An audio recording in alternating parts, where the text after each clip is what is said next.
আসসালামু আলাইকুম সবাইকে। কালকে একটা পোস্ট দেখছিলাম, দোয়েল এগ্রো সালাম ভাই পোস্ট করছিল।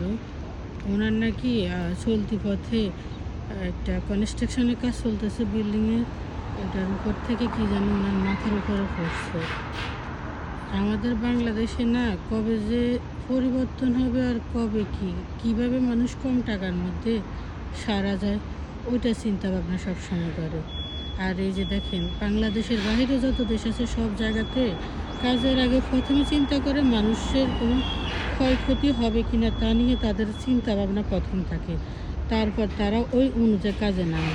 এই যে এখানে কাজ চলতেছে দেখছেন, 3টা লেয়ার দেওয়া আছে যাতে একটা বালু মানুষের গায়ে না পড়ে, এবং কি নিচে কিভাবে এই যে মানুষের সেফটির জন্য কি ব্যবস্থা করে দিছে যাতে কোনো কিছু মানুষের মাথা বা গায়ে না পড়ে।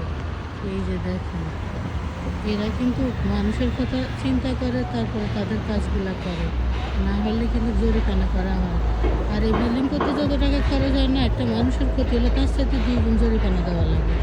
এই জন্য এই যে দেখেন, আর আমার এই দিকেও কাজ চলতেছে, এই দিকেও সেমভাবে তারা কিন্তু ব্যবস্থা করে নিয়েছে যাতে মানুষের কোনো প্রকার কোনো সমস্যা না হয়।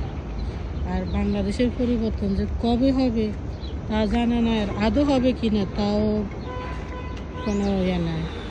আর বাংলাদেশে যারা কনস্ট্রাকশনের কাজ করেন বা বিল্ডিংয়ের কাজ ধরবেন তাদেরকে বলি, কাজের আগে মানুষের ক্ষয়ক্ষতি যেন না হয় ওরকম কিছু ব্যবস্থা নেবেন, তাহলে না এভাবে আর কারো যেন সমস্যা না হয়। তা উনি না, আরও একটা খবর দেখছি যে একটা লোক মারা গেছে।